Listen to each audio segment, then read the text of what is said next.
ఎలా అయినా ఏదైనా సాధించాలి, ఎలా అయినా యూట్యూబ్లో స్టాండ్ అవ్వాలి, టైంకి వీడియోస్ పెట్టాలి, వాచ్ ఓవర్ టైమ్స్ తగ్గకూడదు అని ఆలోచించాను తప్ప నేను ఆ వీడియోస్లో ఎలా కనిపిస్తున్నాను, అసలు ఎలా ఉన్నాను అనేది అసలు చూసుకోలేదు నేను ఎప్పుడూ.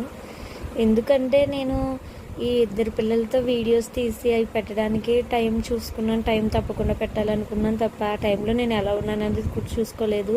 అలాగని తప్పుగా కూడా లేను, మంచిగా రెడీ అవ్వలేదు అంతే. ఎందుకంటే వీళ్ళిద్దరూ ఎప్పుడు నన్ను ఫ్రీగా ఉంచితే అప్పుడే నేను గబగబా వీడియోస్ తీసుకొని పెట్టాలి. అందువల్ల నేను మంచిగా వీడియోస్లో కనిపించలేకపోతున్నాను. ఇది కూడా ఒక వన్ ఆఫ్ మై మిస్టేక్ కావచ్చు, ఇంకా నేను సక్సెస్ అవ్వకపోవడానికి. బట్ ఏదేమైనా ట్రై చేస్తున్నాను. నాకు టైం ఉన్నప్పుడల్లా రెడీ అవ్వడానికి, మంచిగా వీడియోస్ చేయడానికి చూస్తాను.